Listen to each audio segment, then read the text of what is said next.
Señores del cuerpo diplomático, bienvenidos, invitados especiales y la familia Meneses Robles, gracias por acompañarnos, así como todos los demás invitados y amigos hoy. Desde la Academia Diplomática nos encanta, nos complace celebrar, junto con el proceso de diplomacia económica, el conversatorio relativo al centenario del nacimiento del destacado historiador don Carlos Meléndez. En el marco de esta celebración, contamos con la participación del distinguido expositor y amigo de la Academia, el doctor Manuel Araya Incera, quien nos va a compartir en su exposición los 100 años del nacimiento de don Carlos Meléndez y la historia de San José, haciendo referencia a la semblanza de vida, trayectoria profesional y valioso aporte historiográfico de don Carlos. Asimismo, aprovecho para darle la palabra a la señora Marilis Villegas, coordinadora del proceso de diplomacia económica. Bueno, muy buenos días a todos. Muchas gracias por estar aquí, por acompañarnos. También a quienes nos acompañan desde la vía virtual. Para nosotros también, desde el proceso de diplomacia económica, estamos más que contentos, que felices de que la Academia Diplomática nos haya participado de esta lindísima iniciativa que celebra la obra literaria de uno de los más grandes intelectuales que ha tenido nuestro país, Premio Magón, pero también un escritor que relataba todos sus estudios fundamentados en serias investigaciones que incluso trascendieron las fronteras nacionales. Me alegra mucho también ver aquí a muchos de mis amigos de infancia, de hijos de don Carlos Meléndez, que era una persona que vivía muy, muy cerca de mi barrio, a 2 cuadras de mi barrio, así es que muy contenta también de poderlos tener aquí y de celebrar este día. Agradecemos también la presencia del cuerpo diplomático y de todas las personas que han decidido venir y acompañarnos el día de hoy, pero como hay que darle espacio a los que realmente saben, en esta oportunidad, pues, don Manuel Araya, que es quien nos va a acompañar hoy, le damos también la palabra para que ya podamos comenzar de manera más oficial este relato. Muchas gracias. Muchas gracias.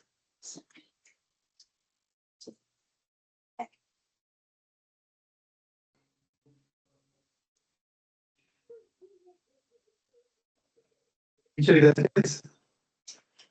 Es un honor para mí el haber sido invitado a compartir algunas ideas en relación con don Carlos Meléndez, de quien tuve el privilegio de haber sido su alumno, discípulo y eventualmente compañeros de trabajo en la Escuela de Historia de la Universidad de Costa Rica y compañeros o colegas igualmente en varias instituciones del sector cultura en las cuales don Carlos participaba dentro de su enorme espíritu de activismo cívico, como la Academia de Geografía e Historia de Costa Rica, la Comisión Nacional de Conmemoraciones Históricas y eventualmente algunas comisiones creadas de manera ad hoc para la celebración de distintas actividades. La Comisión del Quinto Centenario de la Independencia de América, por mencionar unas, porque la verdad fueron tantas que se me escapan.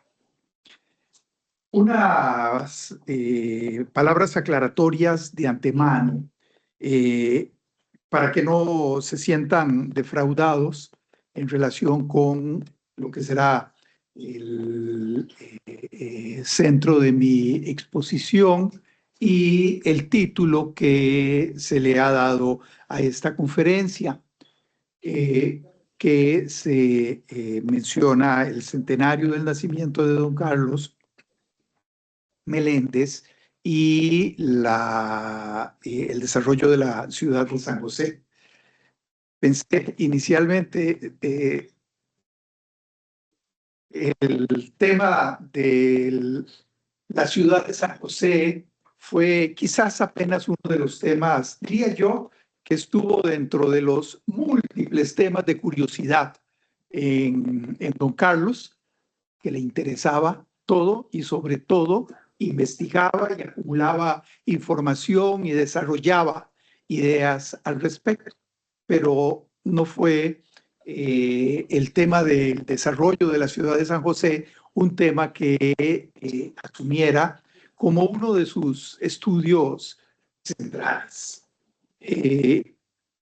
Escribió el prólogo para una compilación de publicaciones, en realidad 3 pequeñas publicaciones que distintos miembros de la Academia de Geografía e Historia de Costa Rica habían publicado en algún momento en relación con el desarrollo y la fundación de la ciudad de San José. Ahorita viene a mi mente don Paquito Núñez, uno de esos, don Francisco Núñez, uno de esos historiadores, lo mismo don Cleto González Víquez. Don Carlos reunió estos 3 opúsculos, trabajos cortos, y redactó un prólogo para una invitación que se hizo en el marco de la Comisión Nacional de Conmemoraciones Históricas. Decía yo, o pensaba yo, si don Carlos se hubiera topado con la invitación se hubiera encontrado haciendo una exposición en la que se hablara sobre su obra y la fundación de la ciudad de San José, se hubiera sorprendido, porque seguramente hubiera advertido que no había sido uno de sus temas relevantes. No obstante, dicho esto, para que no se sientan defraudados, digo yo, pasaré a exponer algunas ideas en relación con la figura y la obra de don Carlos Meléndez. El arquitecto Diego Meléndez Dobles me ha hecho el honor de invitarme a pronunciar unas palabras este día con ocasión de estarse cumpliendo 100 años del nacimiento del benemérito. Buenos días, Chester. Bienvenido. Decía, se me ha invitado con ocasión de estarse cumpliendo 100 años del nacimiento del benemérito de la patria e ilustre historiador Carlos Meléndez Chaverri. Es cercana esa fecha con la del 12 de junio recién pasado, en que se cumplieron 26 años de la partida de don Carlos del presente plano de la existencia. De manera que veo en este acto la realización de un homenaje, celebrando la vida, y con el que conmemoramos al fecundo investigador e incansable estudioso de la historia, la geografía, la arqueología y otras manifestaciones de la cultura, tanto de Costa Rica como de la región centroamericana, y quien produjo una abundante obra de gran calidad científica sobre la historia de Costa Rica y de otros países de Centroamérica. Carlos Meléndez Chaverri fue una de las figuras más influyentes de la historiografía costarricense del siglo XX. Su obra fue precursora de cambios innovadores en la disciplina de la historia y de otras ciencias sociales estudiadas que se consolidaron en el medio académico nacional a partir de la década de los años 70 del siglo XX. Su producción fue muy amplia y diversa. Incluyó importantes estudios históricos con temas de economía, etnografía, dinámica social, manifestaciones culturales, ideas políticas, entre otros. Fue el primer historiador costarricense en investigar con amplitud el pasado de las sociedades centroamericanas, lo cual se evidencia con numerosos libros y artículos que publicó sobre esta región, así como también por la riquísima colección bibliográfica que logró formar y que hoy constituye un acervo que custodia el Centro de Investigaciones Históricas de la América Central en la Universidad de Costa Rica. Valga mencionar que don Carlos formó parte de esa unidad académica desde su fundación y fue su director durante el periodo de 1981 a 1984. Al valorar el aporte intelectual y en particular la contribución de Carlos Meléndez al desarrollo del estudio de la historia de Costa Rica, es imprescindible tomar en consideración el contexto social, político y cultural del país en la década de los años 40 del siglo XX, así como el nivel y enfoque en la práctica de la investigación y producción de estudios históricos. La Universidad de Costa Rica se fundó en el año 1940. Dentro de esta se abre la Facultad de Letras y Filosofía, en la cual se imparte, entre otras, la licenciatura con especialidad en Historia y Geografía, grado que obtiene Carlos Meléndez en el año 1952. Hasta esos años, la producción de estudios históricos era una labor de personas interesadas, con formación intelectual en otros campos de las ciencias sociales, usualmente el derecho, la docencia o las letras. Bien puede decirse que se trataba de una práctica de aficionados antes que de especialistas. Al incorporarse como docente al Departamento de Historia y Geografía de la Universidad de Costa Rica en el año 1958 y complementar su trabajo de dictar clases con el de llevar a cabo investigaciones sobre temas históricos, dispuso de un entorno académico institucional que favoreció el desarrollo de su talento científico y de su pasión por crear nuevo conocimiento. Así, Carlos Meléndez fue, al igual que otro insigne docente en ese mismo departamento universitario, Rafael Obregón Loría, de los primeros en ejercer el cultivo de la historia como profesión. Con su obra, Carlos Meléndez contribuyó a superar la historiografía tradicional y positivista, centrada en héroes, fechas y acontecimientos políticos.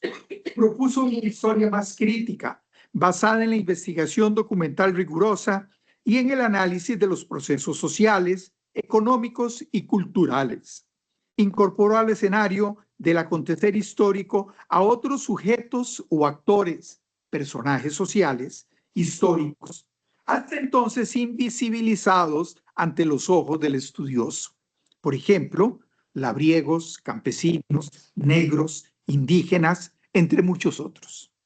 Por ello es considerado un precursor de la renovación historiográfica ocurrida en Costa Rica a partir de la década de 1970. Con permiso.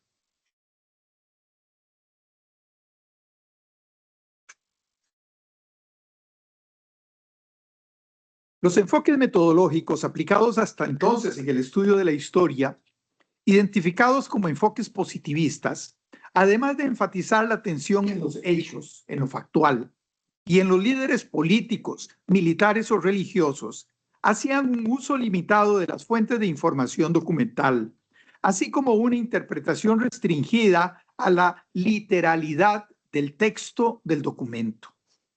Meléndez va más allá de esos métodos tradicionales e incorpora nuevos enfoques con su obra. La historia de la conquista y el proceso de colonización de Costa Rica no es, en su análisis, un recuento de hechos y personajes, sino que es una interpretación de una dinámica de interacción social, económica, militar, demográfica, que configura la formación de una sociedad con nuevas estructuras sociales surgidas de ese proceso. El legado de Carlos Meléndez a la cultura costarricense es múltiple. Creo que de manera muy atinada, la Asamblea Legislativa definió el ámbito del reconocimiento que le hizo como benemérito de la patria en el año 2024, al señalar que se le otorga en el área de las ciencias, las artes y las letras patrias, por su servicio y aporte invaluable a la cultura y el rescate de la memoria histórica de Costa Rica. La variedad de su obra histórica presenta en su gran mayoría un aporte a la historiografía nacional y centroamericana, tanto por lo novedoso de la información documental que respalda sus estudios, como por la interpretación analítica que hace sobre los procesos históricos que estudia. Menciono algunos de los temas en los que el aporte de Carlos Meléndez enriqueció la historiografía nacional. La historia colonial, que fue en la que con más intensidad y dedicación trabajó. Los títulos publicados en esta área son numerosos. Cito: Tierra y poblamiento en la colonia, conquistadores y pobladores, orígenes históricos sociales de los costarricenses, Juan Vázquez de Coronado, conquistador y fundador de Costa Rica, Caballón en Costa Rica, la ciudad de Lodo, entre otros.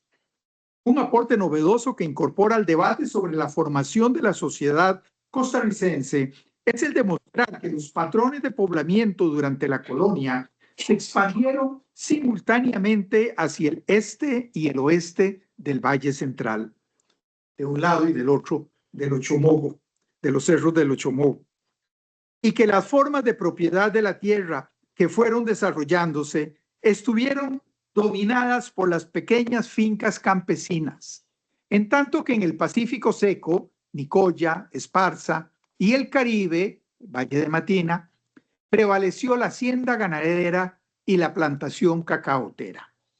Estos aportes vinieron a socavar la tesis prevaleciente desde la década de los años 30 en cuanto a la formación socioeconómica de Costa Rica, expuesta por el historiador Carlos Monge Alfaro, de la así llamada democracia rural. A su vez, las tesis de Carlos Meléndez sirvieron de base a numerosos estudios en los años posteriores, los cuales vinieron a ampliar y a afinar las interpretaciones hechas por él. Otro de los temas en los que su aporte fue novedoso es el de algunos aspectos puntuales de la guerra centroamericana contra la invasión filibustera estadounidense. Su tesis sobre José María Montealegre, publicada en forma de libro varios años después, es prácticamente el único ensayo realizado sobre este expresidente de la República, quien fue protagonista en acontecimientos políticos de gran intensidad y complejidad en el país, tal cual fue el derrocamiento del presidente Juan Rafael Mora Porras en 1858 y su eventual fusilamiento en 1860. Produjo también uno de los pocos ensayos que se han escrito sobre Luis Pacheco Bertora, militar costarricense que intentó quemar el mesón en la batalla, el mesón de guerra, en la batalla de Rivas el 11 de abril de 1856, justo antes que Juan Santamaría. Bertora había sido forzado a reclutarse en el ejército expedicionario costarricense a cambio de la conmutación de una condena de pena de muerte que pesaba sobre él por violación a una menor de edad. También escribió don Carlos varios estudios sobre la vida y la hazaña de Juan Santamaría, sobre la batalla de Santa Rosa y sobre el ideario de William Walker. Su aporte a la historiografía de Centroamérica se refleja en varios libros y numerosos artículos que produjo: La ilustración en el Reino de Guatemala, Hernández de Córdoba, capitán de conquista en Nicaragua, el presbítero José Matías Delgado en la forja de la nacionalidad centroamericana, José Cecilio del Valle, sabio centroamericano, don José Manuel de Arce, Una vida al servicio de la libertad, para destacar algunos títulos. Más allá de la contribución de esta obra al conocimiento de las sociedades centroamericanas en la época de la independencia y primeros años de la formación republicana, destacamos en el aporte de Carlos Meléndez el haber integrado la historia de Costa Rica dentro de la dinámica de la historia del resto de los países del Istmo Centroamericano. Propuesta esa que resultaba no solo novedosa en el ambiente académico y político de los años 70 en nuestro país, sino incluso controversial hasta nuestros días, dada la consuetudinaria reticencia de gran parte de los costarricenses a considerar a Costa Rica como parte de Centroamérica. Varios otros temas sobre los que investigó y escribió se nos quedan por fuera de esta exposición en razón de la limitación del tiempo. Brevemente mencionamos algunos: el estudio de la geografía y de la cartografía histórica. Él se había formado en una época en la cual el estudio de la historia y la geografía se concebían estrechamente relacionados. El acontecer humano en el tiempo, la historia, ocurre en un espacio físico.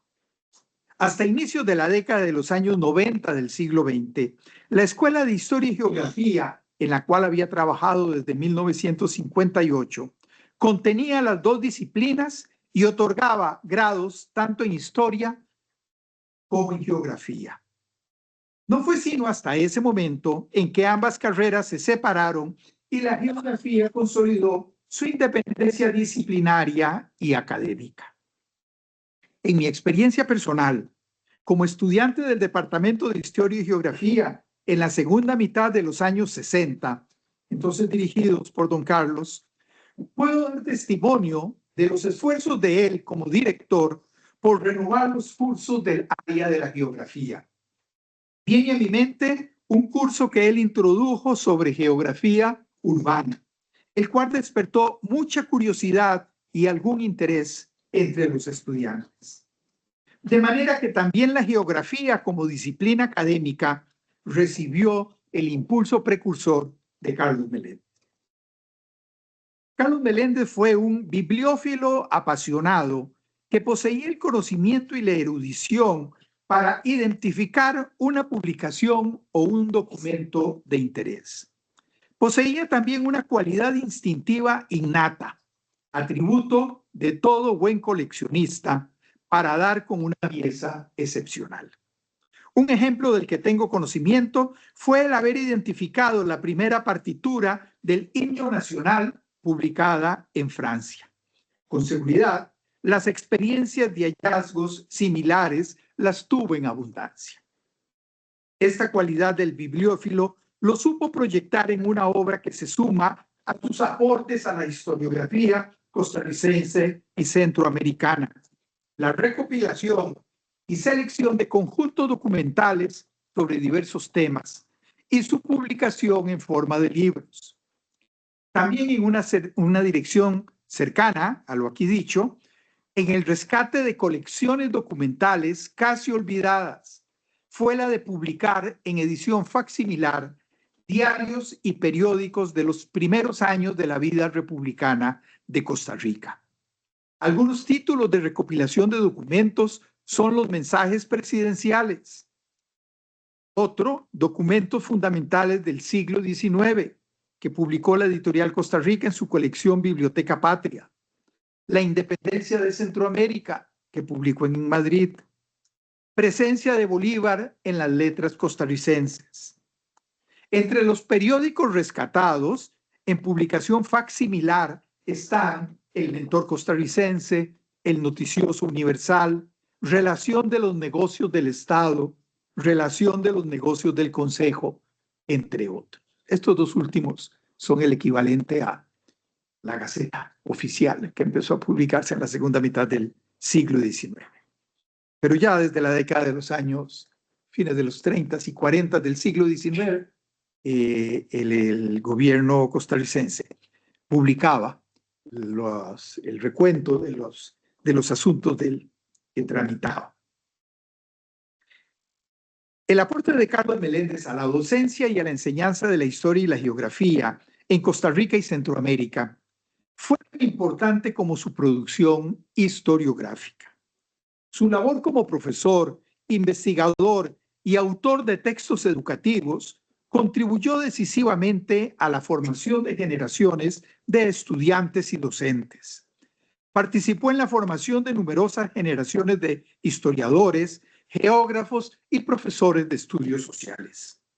A sus obras de carácter científico se agrega la producción de textos didácticos dirigidos a profesores y estudiantes de educación primaria y secundaria.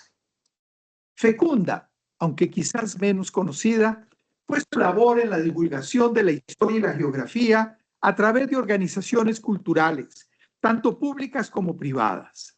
Citamos aquí dos de ellas, en las cuales tuvo una muy activa participación: la Academia de Geografía e Historia de Costa Rica, a la cual ingresó en el año 1956 y se mantuvo como miembro activo hasta el final de sus días. Formó parte de la junta directiva en numerosos periodos y ocupó la presidencia durante muchos años. Se convirtió en figura indispensable de esta institución. Gracias a su iniciativa y voluntad de trabajo, la Academia publicó numerosos estudios históricos.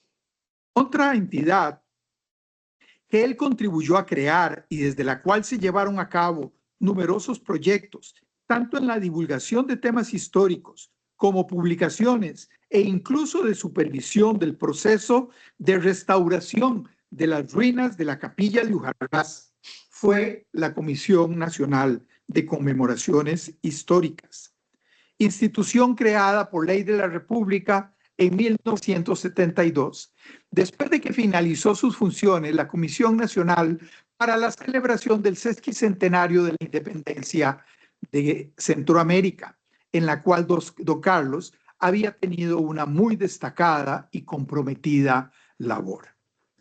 Con la Comisión Nacional de Conmemoraciones Históricas colaboró don Carlos durante muchos años como directivo. Su experiencia y conocimientos fueron indispensables para programar las actividades y coordinar con las personas e instituciones en cada conmemoración específica. Don Carlos siempre estaba presente para honrar a un costarricense ilustre, defender el patrimonio cultural o recordar los hechos históricos que han dado forma a nuestra sociedad. Él fue una persona con una espontánea voluntad de servicio en todos los asuntos que significaran la promoción de la educación ciudadana, de los valores cívicos y del conocimiento de la historia. Ha sido este un apretado atisbo al legado de Carlos Meléndez, a la historiografía costarricense y centroamericana. Agradezco al público por acudir a honrar la memoria de un ilustre ciudadano, un acucioso investigador, un maestro formador de estudiantes de historia y geografía, pero sobre todo a un apasionado cultivador del estudio de la historia de nuestra patria. Muchas gracias.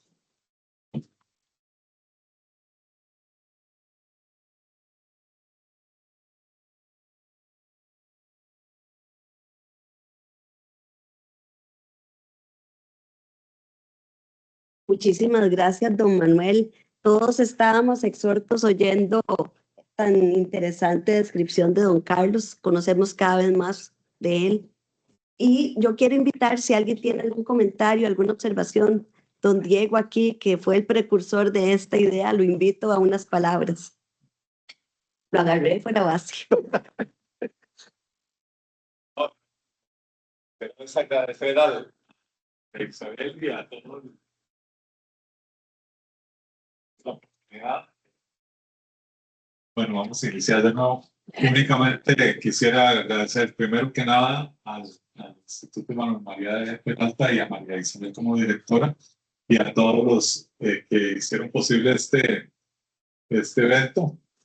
Agradecerle de todo corazón a don Manuel por esa reseña tan completa que yo creo que merecería publicarse en los periódicos, porque realmente esto se queda corto, ¿verdad? Como nos dejo con tanto detalle de la descripción. Y bueno, darle gracias a todos los presentes el día de hoy. No quiero quitar más tiempo porque la charla de papá sobre la historia de San José es un poquito extensa, así que muchísimas gracias a todos.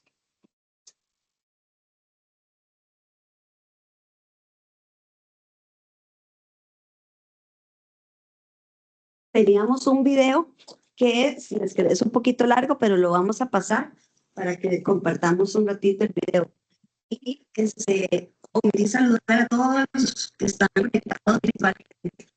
Agradecerles su participación, que también son varios varias personas conectadas. Muchas gracias también por participar.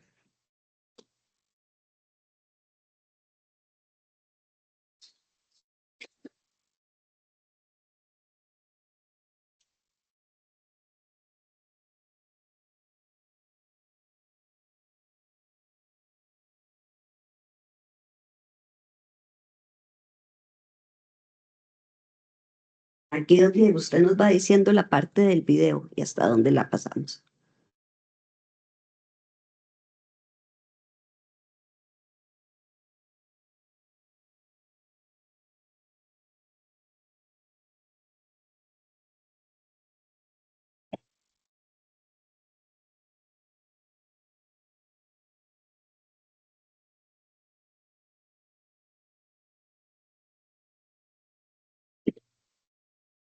Understand.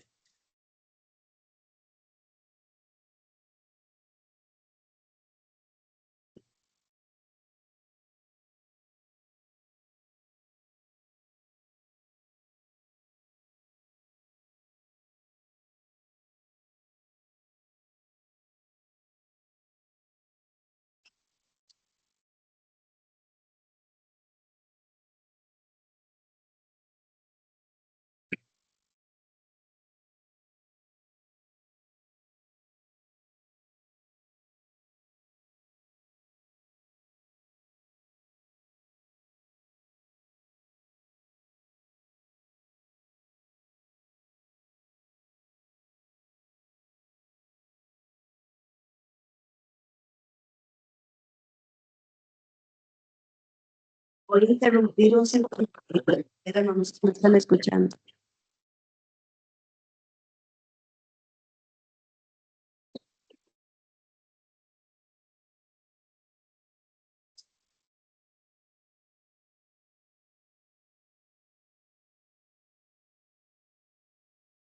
Disculpen un ratito el reto tecnológico, ¿verdad?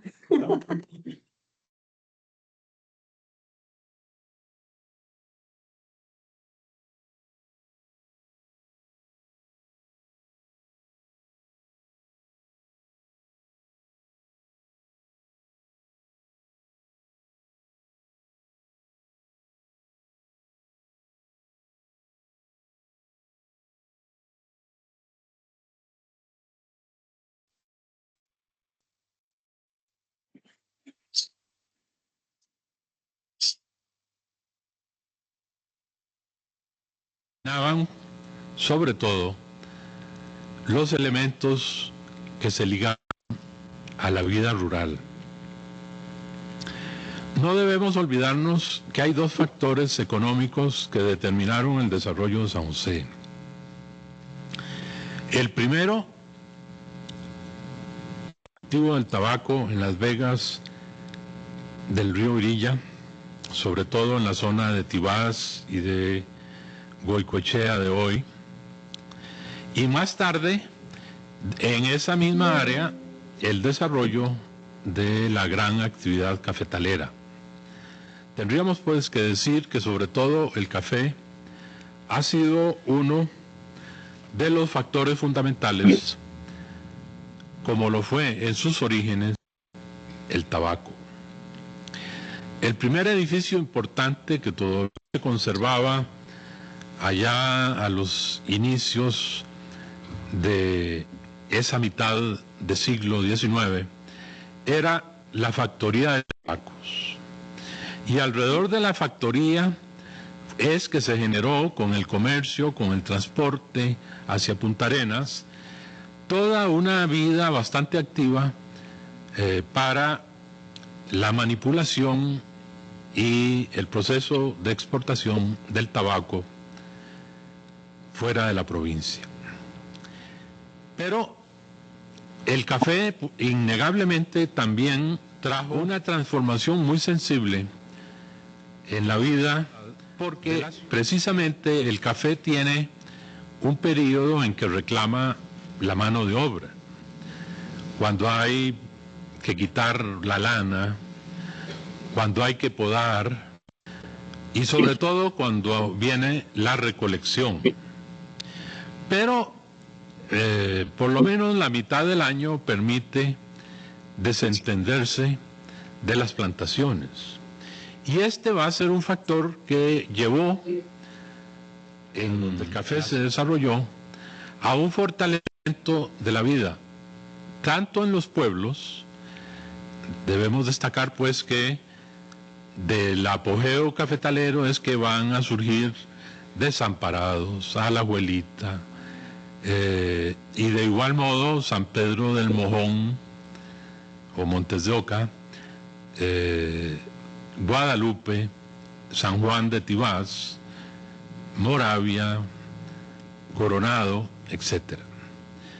Vemos en definitiva que la aparición de poblados secundarios alrededor de San José, como ocurre y de igual manera alrededor de Heredia, va a derivarse de un modo directo de ese periodo de no tener que ver con la agricultura que genera el café y que desemboca pues en el fortalecimiento de estos pequeños poblados o de la misma ciudad de San José.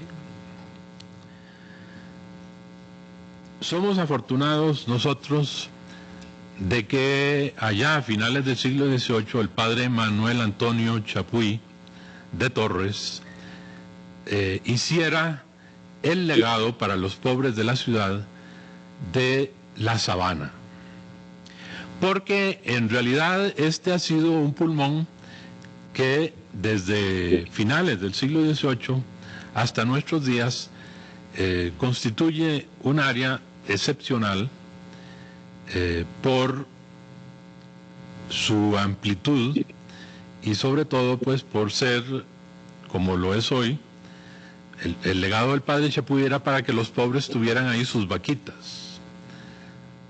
Hoy esto sería imposible, pero se ha convertido pues en un área de recreación importante y lo ha sido desde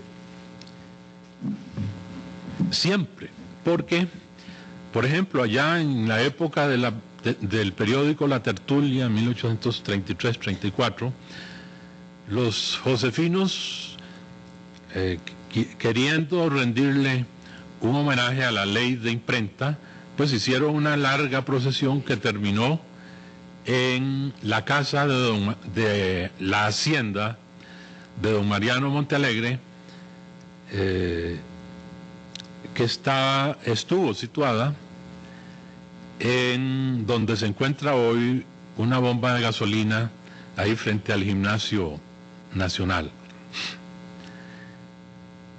Esa gran vía que es el Paseo Colón, pareciera que hubiera sido planificada urbanísticamente porque tiene una amplitud excepcional, una anchura excepcional, que conducía pues hasta la sabana.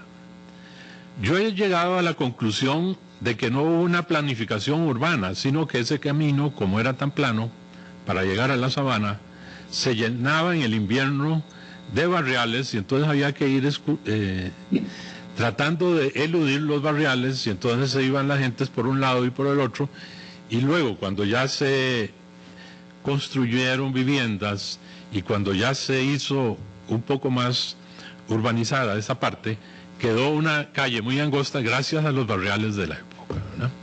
De manera que no fue una planificación prevista urbanísticamente, sino el resultado de nuestras abundantes lluvias. La ciudad de San José, por 1850 y todavía por 1920, que es el periodo en que voy a insistir, indudablemente que se recogía entre los ríos María y Gilead por el sur y el río Torres por el norte, y la Cuesta de Moras por el este hasta el Asilo de Locos, como se llamaba entonces a finales del siglo pasado, el Asilo Chapuy, o sea, hasta el Hospital de Niños. Ese era el área urbana de San José, un área pues bastante restringida, aun cuando, si recordamos el mapa o el plano de don Nicolás Gallegos de 1852, nos encontramos con que el verdadero casco central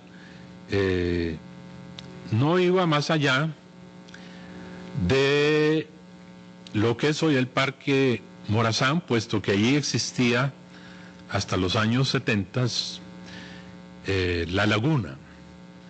Una laguna que se formó, según se dice por la tradición, que se formó en lo que es hoy el Parque Morazán y el mismo edificio metálico, como resultado de que allí se elaboraban los adobes que sirvieron de base para construir las casas de adobe de la ciudad de San José.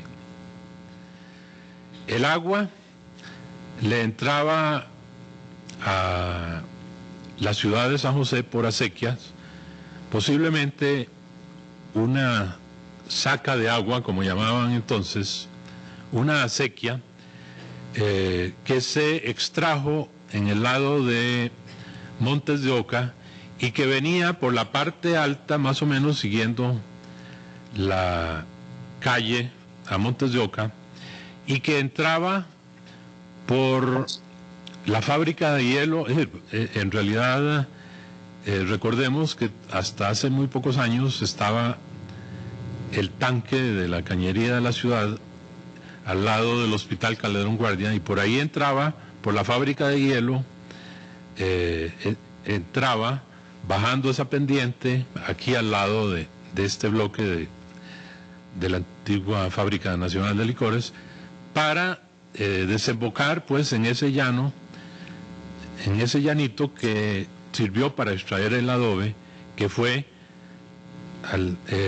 sustituido en los 80s por el Parque Morazán. El Parque Morazán se le puso ese nombre en el año 86, que fue el año de la inauguración, y en ese año también fue que se construyó un buen drenaje, haciéndose toda esta calzada de la llamada Avenida de las Damas, o sea, esta calle que baja al costado sur de este bloque, porque fue una habilitación necesaria para que se trasladara la estación del ferrocarril al Atlántico, al lugar que todavía ocupa su edificio, y entonces se hizo un verdadero relleno que lo notamos fácilmente en esta pendiente del lado sur, sobre todo viendo hacia el sur, donde hay parte de cuartel o de base de milicias o de guardia civil, pero en hondonadas, puesto que la casa un poco retirada que construyó don Tomás Guardia fue más tarde la casa presidencial, donde está pues el edificio que está ahora restaurándose para el Tribunal Supremo de Elección. Pero don Tomás Guardia vivía fuera de San José en aquella época, y de Cuesta de Moras hacia el este, en realidad muy poca gente viajaba por allí, dada la pendiente y sobre todo en el invierno. Y no existía ningún cuadrante de la base de la Cuesta de Moras, ahí desde donde vamos hacia el este, no había prácticamente ninguna urbanización, no había más casa que esta de don Tomás Guardia, aunque a raíz de la casa de Guardia fue que también él hizo una donación para las monjas establecidas en Alajuela, que se trasladaron a San José para el colegio de Nuestra Señora de Sion. Y ya en 1890, con la construcción del ferrocarril al Atlántico, pues esta vía pues se cobró inusitada actividad. En el año 90 es que también se construye como un elemento indispensable y complementario a la estación del ferrocarril la aduana principal. Ese viejo edificio, pues, que está hoy dedicado a exposiciones. En definitiva, vemos pues que la ciudad va subiendo un poco la cuesta, le costó subirla mucho, por esos problemas, esos factores pues de topografía. Un alemán, don Pedro Reitz, es el que construye una casa solariega que más tarde va a comprar don Mauro Fernández y que corresponde pues a la manzana del actual Museo Nacional. Edificio que la familia de don Mauro vendió en el gobierno de Alfredo González Flores para empezarse a construir el cuartel Buena Vista o Bella Vista, porque con esos dos nombres pues se les cita en aquel entonces. Pero como vemos pues esta parte del este en realidad eran más bien fincas de café, a tal grado que allá en la Guerra de la Liga de 1835 la casa de campo de una finca de don Leonceau de Vars, un francés que vivió muchos años acá y aquí murió, y cuyos hijos se ligaron, por ejemplo, la familia Argüello, un sobrino de don Juan Rafael Mora, y ahí vinieron los Argüello de Vars, etc.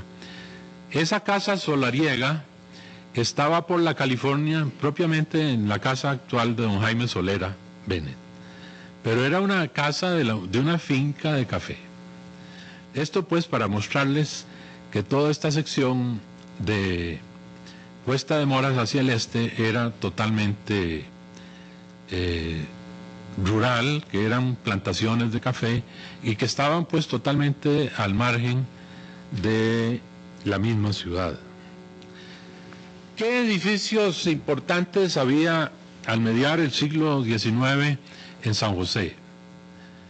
Bueno, se construyó en la administración de Mora esta fachada de la Fábrica Nacional de Licores. Mora construyó e inauguró el día de su santo del año 54 el Palacio Nacional, donde está hoy día el Banco Central.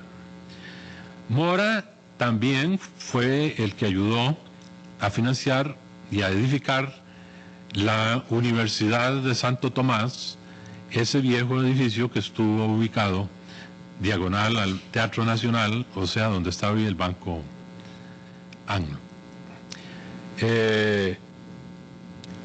Pero la catedral, la iglesia catedral, era una mole de calicanto que no tenía nada especial que ofrecer al público. Una fachada lisa con una puerta principal y dos laterales. En eso consistió la catedral hasta que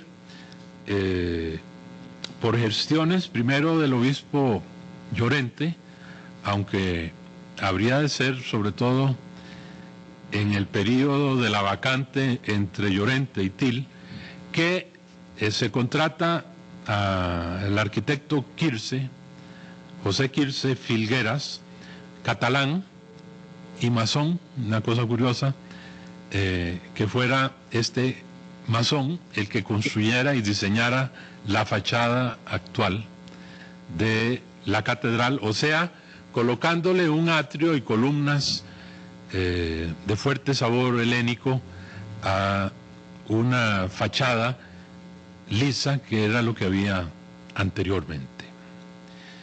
Y también diseñó la cúpula trasera de la catedral, aunque Quirce murió antes de ver esta obra concluida, de modo que fueron otros los que acabaron pues los planos elaborados por el señor Quirce. Pero si nosotros nos ponemos a buscar con cuidado qué elementos arquitectónicos notables aparte de estos de la administración Mora, aparte de esta catedral cuyas características pues ya he señalado, nos vamos a encontrar que se construyó la iglesia del Carmen allá por 1876, pero era una iglesia que nunca ofreció desde el punto de vista arquitectónico nada atrayente.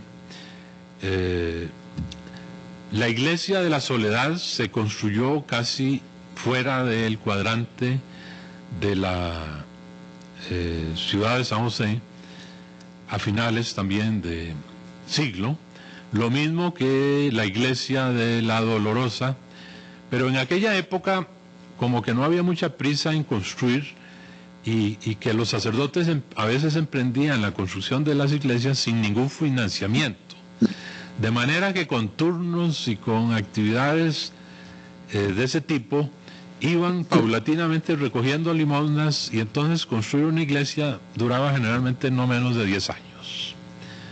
Pero así como no había prisa en construir las iglesias, no había prisa en hacer nada, porque era una ciudad muy apacible. En realidad, gracias a don Manuel Dengo, tuvimos ya en 1884 la primer planta eléctrica, y por cierto también aprovechando esta gradiente, y parece que las casas de máquina estuvieron en el edificio que está contiguo hacia el este de la Embajada de México hoy día. A juzgar por las fotografías de la época, no ha cambiado mucho ese edificio, por lo menos externamente, puesto que internamente sí, indudablemente pues hubo grandes cambios para hacer desaparecer la planta y transformarla en apartamentos, ¿no? De igual manera debemos apuntar lo siguiente: cuando se secó la laguna que constituye pues el actual Parque Morazán, se hizo o se contrató en Bélgica el edificio metálico que ya a finales del 1894, aunque tiene la fecha 92, eso fue el año del encargo, pero mientras se la hacía y se la trajo, en realidad se la armó en el 94, y hay una crónica por allí que dice que muy probablemente ese edificio no se va a utilizar para escuela porque está fuera de la ciudad. Esto pues es un claro indicador de que no tenía vecindario, y entonces los padres de familia consideraban muy riesgoso mandar fuera de la ciudad a sus niños a la escuela.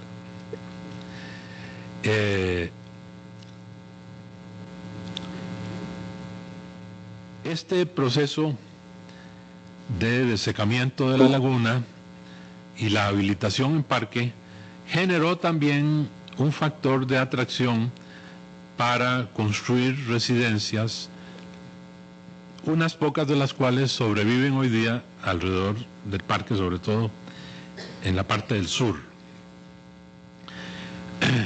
Recordemos que nuestro ilustre expresidente y historiador, don Cleto González Víquez, tuvo allí su casa de habitación. Quiere decir que fue una oportunidad para que se creara por vez primera en la ciudad de San José un barrio de cierta categoría socioeconómica que no se había visto pues dentro del cuadrante tan pequeño de el viejo San José.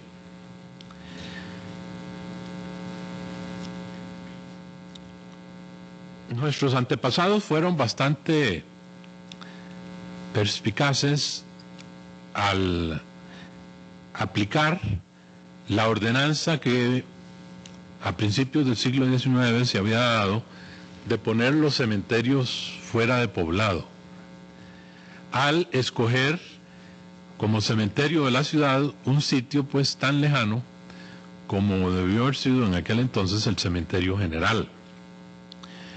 Cuando se desató el cólera morbus en la ciudad de San José, el gobierno de la administración Mora dio una ley que prohibía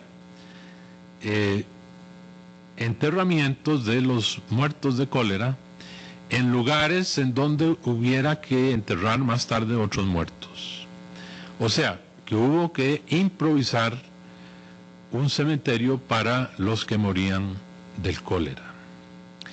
Y en consecuencia se tomó un terreno al frente del cementerio general, pero hacia el lado norte, que es donde está hoy día la capilla de la que llamaban de las ánimas, hoy que preciosa sangre de Cristo. Esos terrenos de la capilla de las ánimas fueron los terrenos que sirvieron para enterrar a los josefinos que murieron del cólera. O sea que ese cementerio se usó una sola vez y quedó allí ocioso hasta que en años relativamente cercanos alguien tuvo pues la feliz idea de utilizar, construyendo pues la capilla esta que les he citado. Pero innegablemente el cementerio general era lejísimo de la ciudad. Hoy nuestro concepto ha variado porque el crecimiento de la ciudad ha sido grande, pero no hay duda pues que nuestros antepasados tuvieron la feliz ocurrencia pues de que el cementerio estuviera lo más lejos del centro de la ciudad, porque la vieja costumbre era enterrar al lado de la iglesia, y es por esta razón que ahora que iniciaron la remodelación o el recondicionamiento del edificio de la catedral, al excavar nomás los cimientos de la misma catedral encontraron osamentas humanas, porque eso era parte del cementerio, y debemos imaginar que la iglesia primitiva era más pequeña, y entonces conforme iba construyéndose una iglesia más grande, iba cogiendo parte del cementerio, como era lógico, de modo pues que esto explica el porqué de la aparición de osamentas humanas hasta en los cimientos de la catedral. Nada anormal, puesto que eso era lo usual, sobre todo durante el período colonial, o al menos hasta 1814, que fue cuando se ordenó y se aplicó ya la ley de los cementerios fuera de poblado.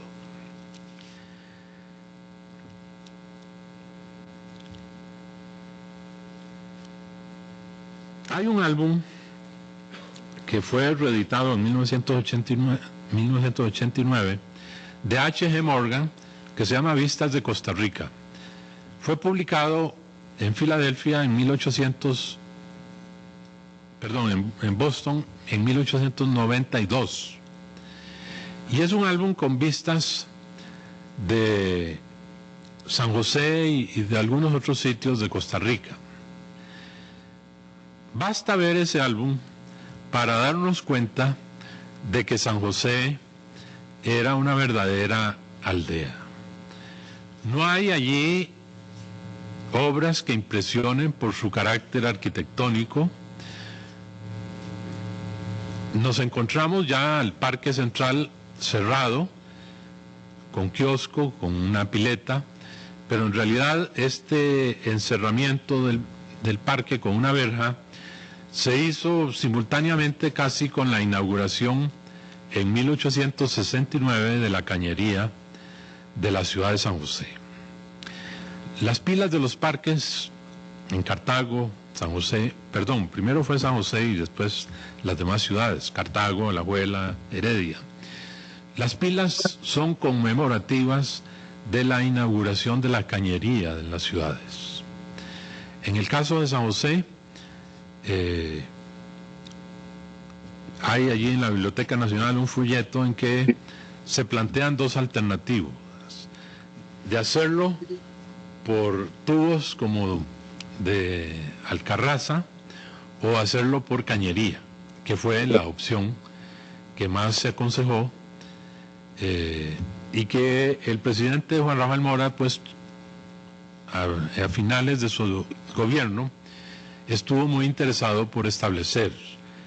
Pero en realidad no fue sino en la segunda administración del doctor Castro Madrid, en 1869, que se hizo la primer cañería, se colocó pues la pila que hoy está frente a la biblioteca Carlos Monge en la Universidad de Costa Rica, y se colocó de igual manera la baranda. Sin embargo, pese a haberse convertido de plaza en parque, hay fotografías en las cuales se ve que el mercado de San José se continuó haciendo, por lo menos hasta muy a finales del siglo, en la plaza o en el parque, y en realidad, si lee uno a Magón con sus lindas páginas de recuerdos de su infancia, Magón pues lo que hace es una remembranza de San José ahí por 1870. Y Magón nos habla, por ejemplo, de que él iba con su madre a traer el diario semanal y que le tocaba regresar cargando un pesado saco lleno de verduras y de frutas, etc. Como también su madre le regalaba una moneda de 10 centavos y él se apuraba a convertirla en semillas de cacao para comprar con esas semillas de cacao los jocotes, las guayabas, los mangos, las frutas de cosecha de acuerdo con el ciclo anual. Todo esto pues también es un indicativo de que, aunque había una economía monetaria en aquella época, a nivel pues a nivel infantil todavía se usaba el viejo tipo de trueque de semillas de cacao por frutas, por antojos infantiles, ¿no? Y los episodios que nos narra Magón, por ejemplo, una escapada de la escuela para irse a bañar a la famosa presa, la represa que había construido don Manuel Dengo en 1884 para mover la planta eléctrica de San José. Allí iban los niños a bañarse en la poza esa que había en la represa, y siempre también los niños traviesos haciéndole nudo a la ropa para que luego los muchachos tuvieran dificultad en volverse a vestir. Y en fin, las diversiones propias de los niños de aquella época, el usar el arco y la flecha pues para ir a cazar pájaros, o hacer travesuras o diversiones ingenuas, ciertamente, en los alrededores de la ciudad. Magón también nos recuerda los grandes eventos para la vida infantil, la llegada de un circo, y entonces el nacimiento de héroes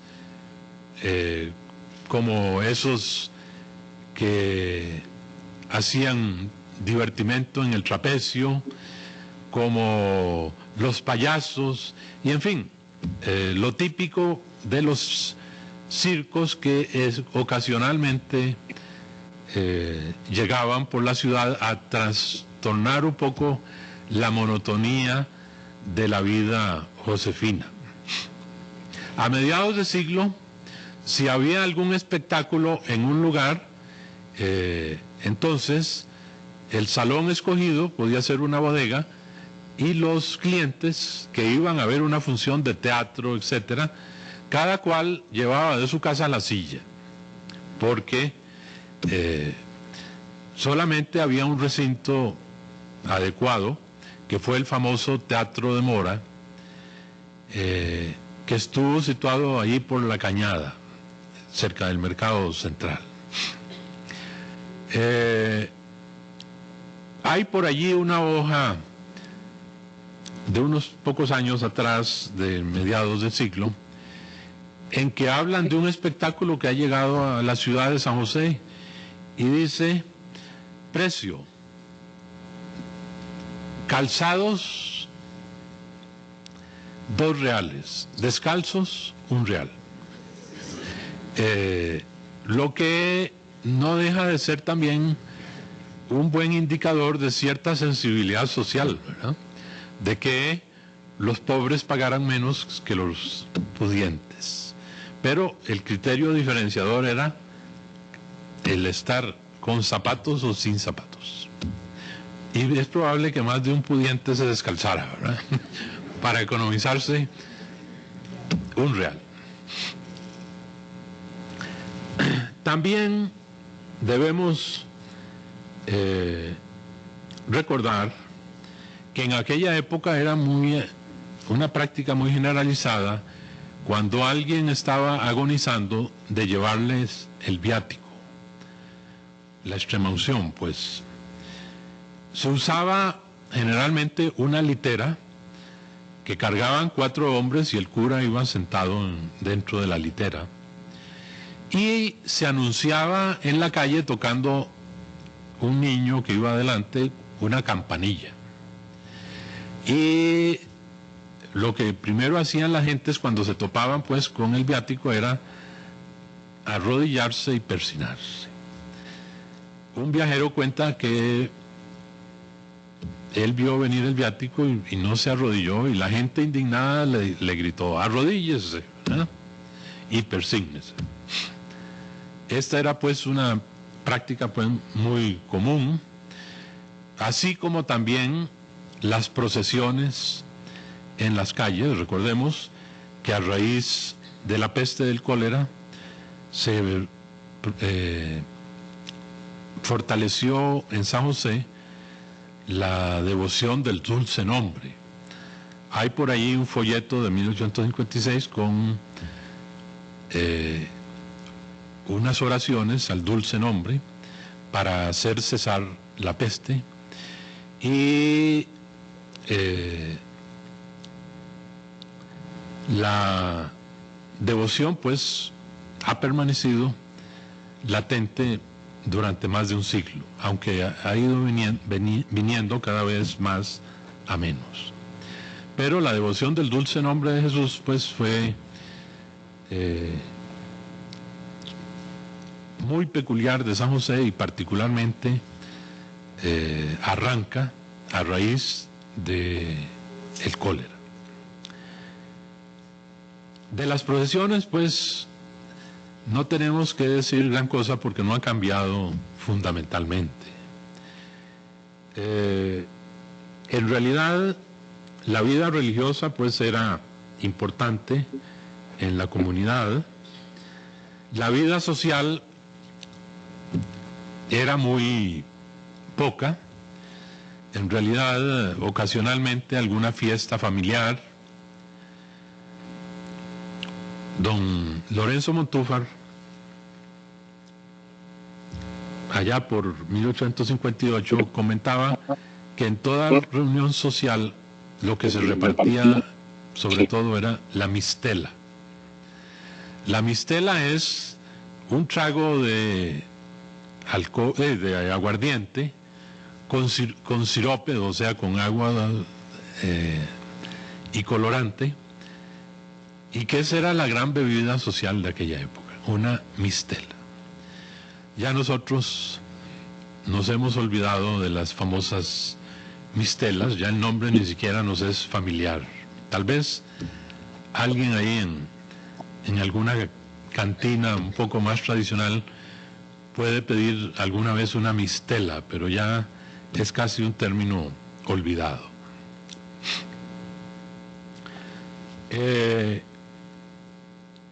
La pulpería tenía una función social muy importante, sobre todo en una época como aquella del siglo pasado y de principios de siglo, en que las noticias a veces tardaban, en que los periódicos eran pocos y no todo el mundo los recibía.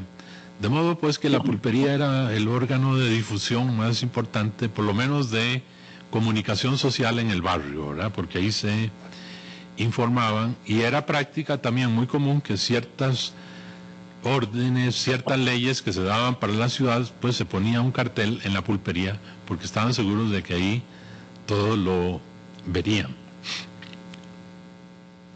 En lugares más lejanos, tal vez pudo desarrollarse otro tipo de actividad. Siempre recuerdo que me llamó mucho la atención allá por 1950, que llegaba por vez primera a Liberia, que había en una pulpería una pizarra, pero colocada en la acera de la pulpería.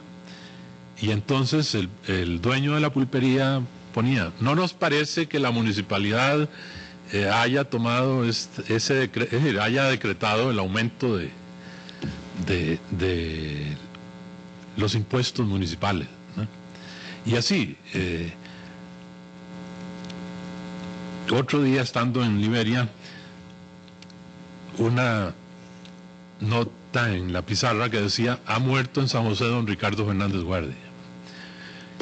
Así debió haber funcionado también de igual manera en la ciudad de San José en algún momento, cuando había pues esa lentitud en la difusión de información importante.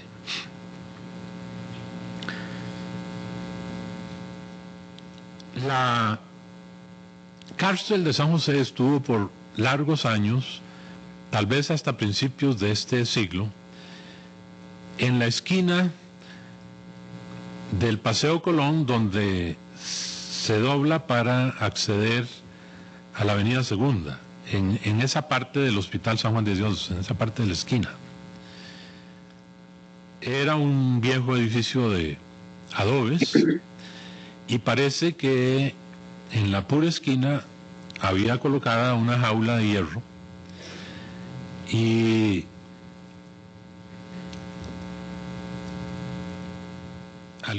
a finales del siglo, un señor, don Osvaldo Odio, mató a su mujer, dicen que por celos, etc. Y la vindicta pública entonces lo llevó a que fuera colocado en esa jaula en exhibición durante el día, y era parte pues del castigo por haber pues asesinado a su mujer. Hoy nos parece un poco grotesco esto, pero hay que ubicarse en los conceptos de la época. Así como les dije que, sin eufemismos, en 1890, cuando se inauguró el primer centro de tratamiento para los locos, pues se llamaba Hospicio Nacional de Locos. Y cuando empezó la lotería, era la lotería del Hospicio de Locos, ¿no? Nada de eufemismos como de psiquiátrico, etcétera, ¿no? Directamente empleaban esa terminología. En realidad hay muchos aspectos que debo dejar de mencionar, pero sí pienso que es importante destacar que ya desde 1870 aproximadamente en San José se va desarrollando cierto tipo de vida cultural. Por ejemplo, ya existen librerías, y algunas librerías vienen a cobrar importancia, como la de un señor Molina, que es tal vez una de las primeras que se estableció en la ciudad de San José, la imprenta y librería de don Vicente Lines, el fundador de la familia Lines, que se estableció a finales de la década de los 80s, y una labor importante también la realizaba la misma imprenta nacional, en donde se imprimían no solo periódicos oficiales, como la Gaceta o el Boletín Oficial, Judicial, sino además periódicos particulares. Es decir, había una conceptualización de servicio a la comunidad y por lo tanto también se imprimían periódicos particulares. Y por supuesto que el mismo gobierno pues hacía un aporte significativo a través de la imprenta en libros. Usualmente pues se publicaban todos los años la colección de leyes, se publicaba de igual manera ya a finales del siglo la colección de sentencias del Poder Judicial, y uno de los libros más bellos que salieron de la imprenta nacional en 1902 se llama Revista de Costa Rica en el siglo XIX, en papel satinado, con lindas ilustraciones del maestro don Tomás Povedano, con artículos del obispo Til, del padre Valenciano, del doctor Vicente Lagner sobre la historia de la medicina en Costa Rica, de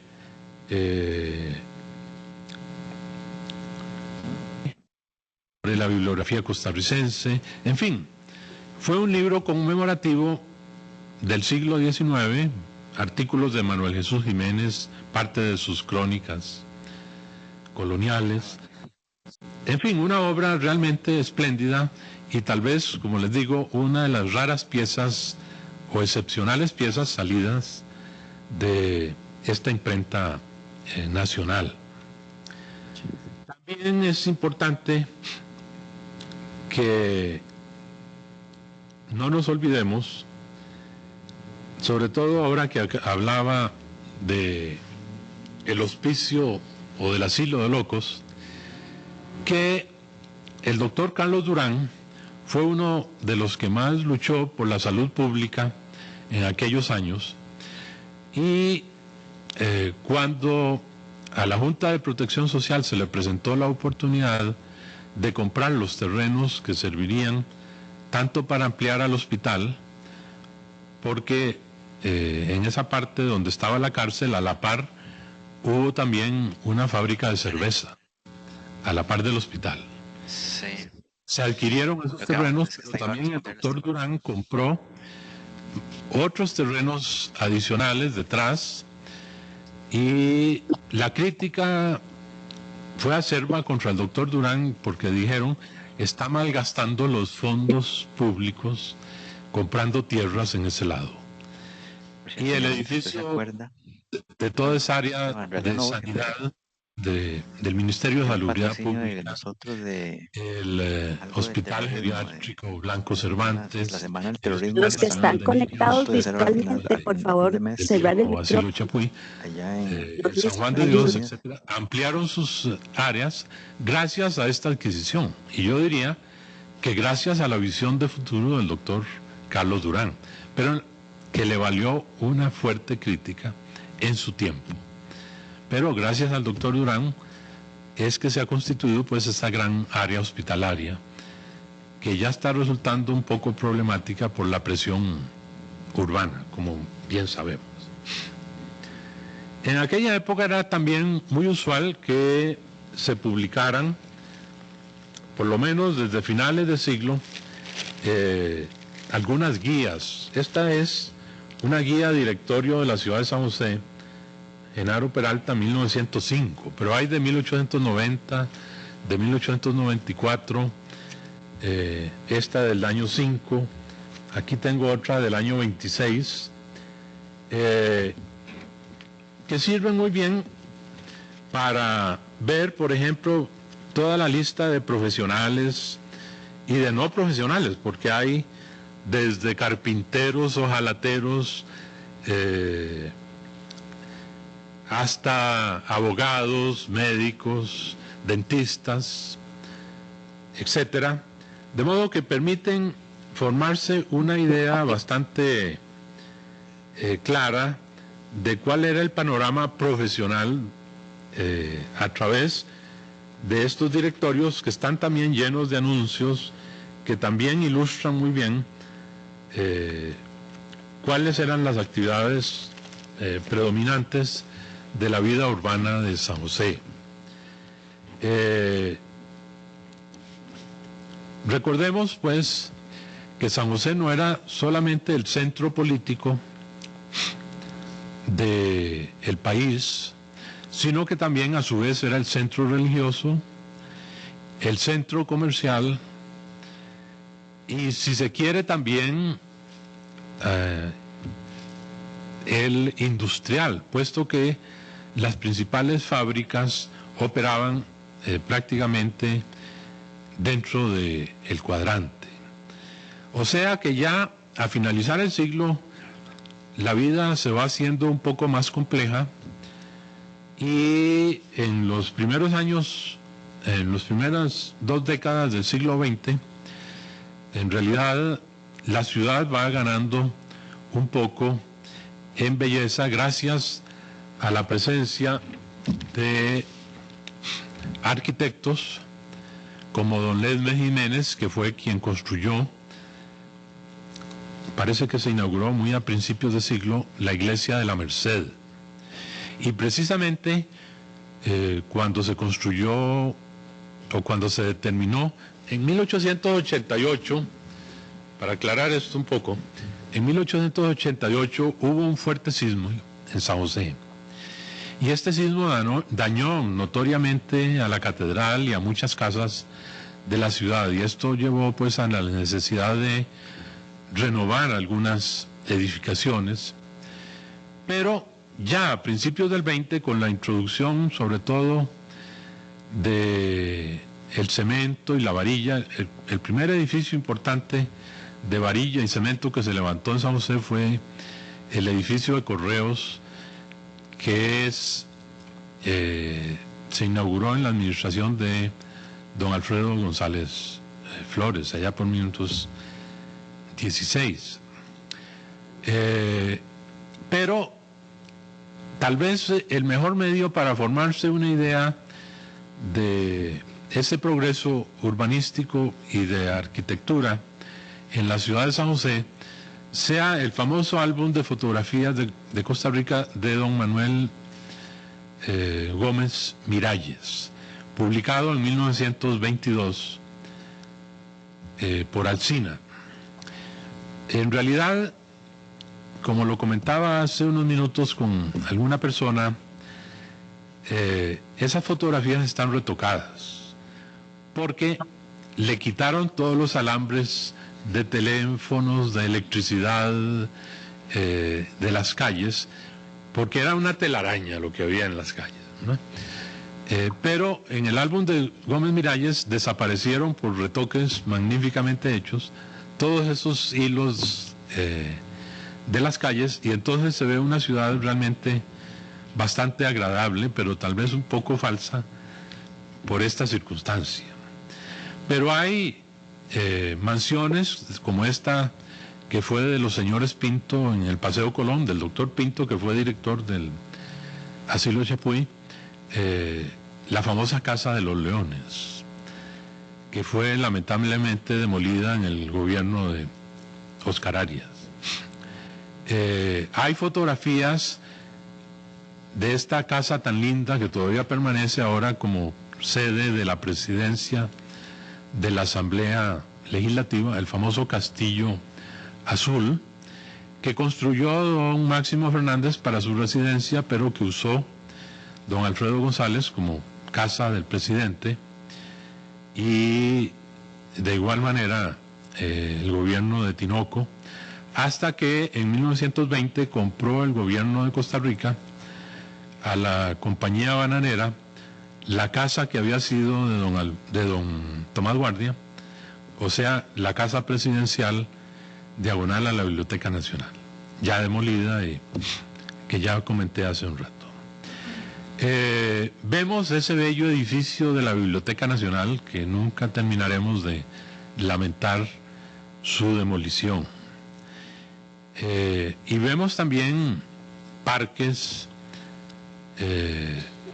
realmente magníficamente cuidados, porque si llegamos al año 1920, debemos recordar que San José tenía por allí de 42,000 habitantes. El cantón central de San José, o sea, comprendiendo no solo los 4 distritos de San José, sino Zapote, Dos Ríos, Pavas, Matarredonda, tenía un total de 55,000 habitantes. O sea que era básicamente San José con 42,000 y para llegar a 55, completando toda esa zona, realmente se nota pues que era sensiblemente despoblado. Por ahí de 1900, San José debió haber tenido entre 20 y 25,000 habitantes.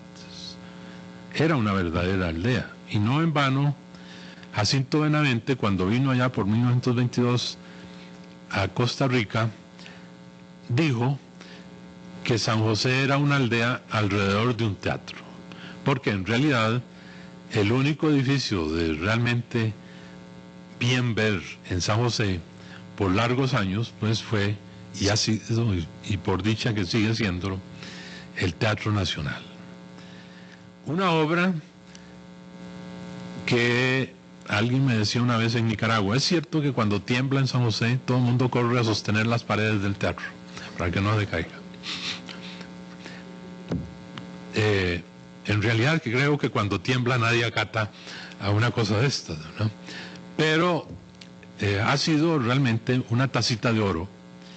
Y aun cuando en Costa Rica no tenemos un monumento al café, que ha sido el factor revolucionario que generó un gran cambio social, que generó todo ese progreso notorio que vemos ha alcanzado Costa Rica de 1850 hasta nuestros días, que facilitó a don Mauro Fernández hacer la reforma educativa tan profunda que inició en el gobierno de don Bernardo Soto en 1886.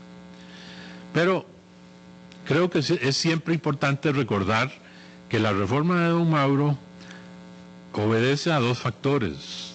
Uno, pues sus claras ideas en torno a la educación. Y otro, al hecho de que el ministro de Instrucción Pública lo era a la vez de Hacienda. Entonces no tenía que pedirle presupuesto al ministro de Hacienda.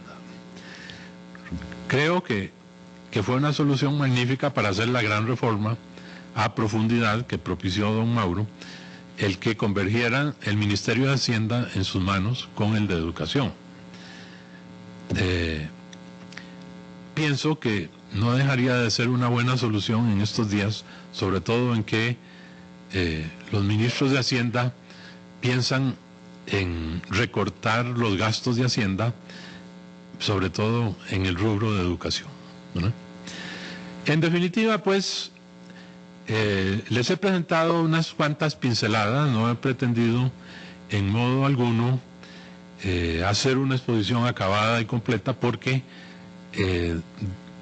son tantos los temas que era imposible tratar ninguno a profundidad, pero pienso pues que este panorama general que les he dado puede servirles muy bien, sobre todo para complementarse con una serie de vistas que se van a proyectar de inmediato. Duran apenas 12 minutos, así que, pero es para que se vea sobre todo el predominio un poco de la herencia colonial a través de la arquitectura de viviendas de adobe, que se ve muy bien sobre todo en la calle hacia Montes de Oca, es decir, hacia Cuestemoras.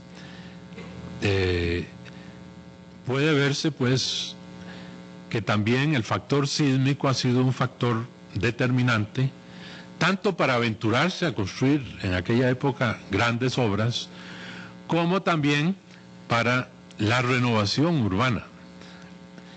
Recordemos que en 1924 también hubo otros fuertes sismos, de modo que este del 88 dañó mucho, Este de 1924 dañó mucho, de modo pues que toda esa arquitectura, en realidad desde el terremoto de 1910 se dictó una ley que se prohibía volverse a construir casas de adobe. Y esto pues obligó necesariamente pues a la adopción de nuevos materiales, no siempre los mejores, pero a veces el uso de la lata para recubrir en vez de el empleo del bahareque, el uso de la madera, ya con el desarrollo del aserrío muy importante, con los riesgos de los incendios, y el uso ya de materiales pues mucho más sólidos como cemento y varilla, que comienzan prácticamente con el siglo, pero que en los años 20 es que empieza ya a cobrar más fuerza. Para terminar, debo decir que tal vez el factor más importante que había para la comunicación dentro de la ciudad era el tranvía. El tranvía pues se inició a finales del siglo pasado, pero iba desde Fuentes de Montes de Oca, o sea, lo que sería más bien hoy Lourdes de Montes de Oca, hasta la boca de la Sabana, allá por el Colegio La Salle, esta vía este-oeste. Y luego había ramificaciones hasta Plaza González Víquez, hasta la estación del ferrocarril al Pacífico y a Guadalupe. De modo pues que este servicio que desapareció en los años 50 fue el primer servicio de transporte urbano. Comunidades como Desamparados, como La Abuelita, como Tibás, etcétera, o a caballo o a pie, ¿no? Porque en realidad no había transportes públicos. Los primeros transportes públicos comienzan en los años 20. En 1922 se inicia el primer servicio de transportes públicos de la Costa Rica Motors entre Heredia y San José, con derecho a empujar en la Cuesta del Virilla, porque los automóviles de entonces no tenían la potencia como para subir, y hubo un profesor de la Escuela Normal de Costa Rica que inventó algo muy importante para subir la Cuesta del Virilla, como fue un soporte como a manera de ancla que evitaba que el camión se fuera para atrás. Y entonces se empujaba y ahí lo sostenía. Cuando don Alfredo González hizo en Macadam esta carretera, fue denominada la carretera de los ricos, porque en realidad en Costa Rica había si acaso una docena de automóviles que eran los únicos que podían utilizar esa carretera, y por eso la llamaron la carretera de los ricos. Todo esto pues no es tan antiguo, pero parece mentira pues que hayamos vivido, sobre todo en este siglo, tantas transformaciones que han hecho de nuestra ciudad una ciudad bastante compleja, trastornada de tránsito como lo es hoy día.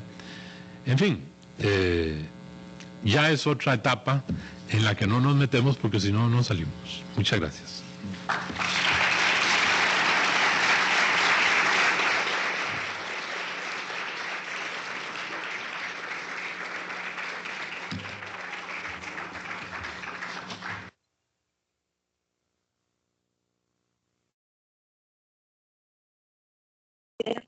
Nos trajo lindos recuerdos, nostalgia, sonrisas, cosas que siguen igual, los aguaceros, los temblores Y las presas. y las presas.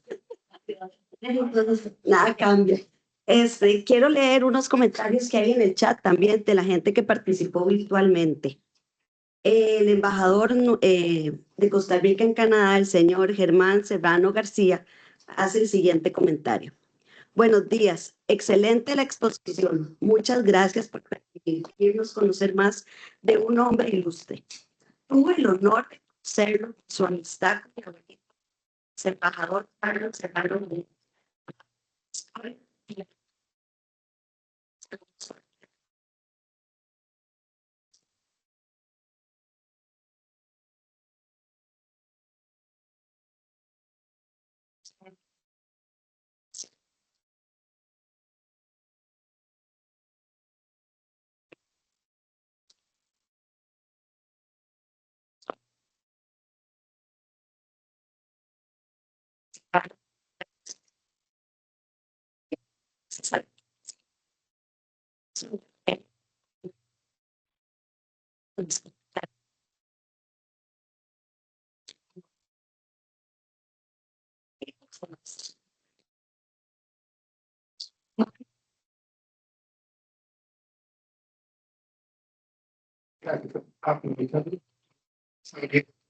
Siempre las palabras antes las opciones que nos dan en este momento, en este sublime acto académico e intelectual que ustedes han organizado esta mañana.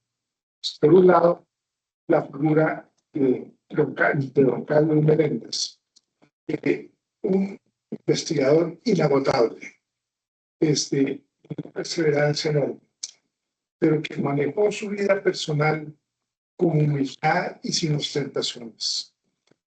Accesible para todo el que tenía una duda histórica, para todo el que quería que lo orientara en alguna investigación, y para los que, por ejemplo, yo, que fui su compañero en el Club Rotario de Heredia, resultaba tan grato las tertulias, a las posesiones de las actividades del club, oírlo disertar y tener sobre cada hecho el antecedente histórico.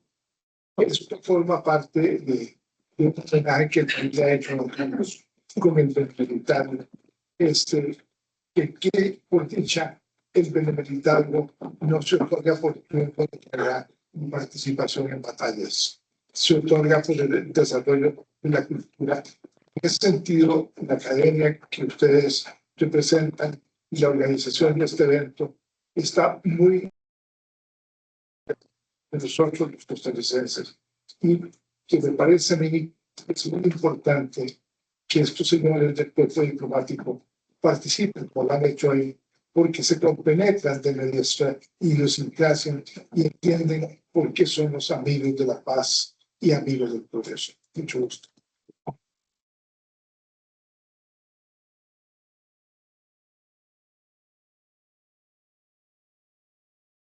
Muchísimas gracias. No sé si alguien más quiere algún comentario final. Bienvenidos. Bueno, aprovechamos para pasar al refrigerio y ahí podemos comentar más. Muchísimas gracias a todos por participar.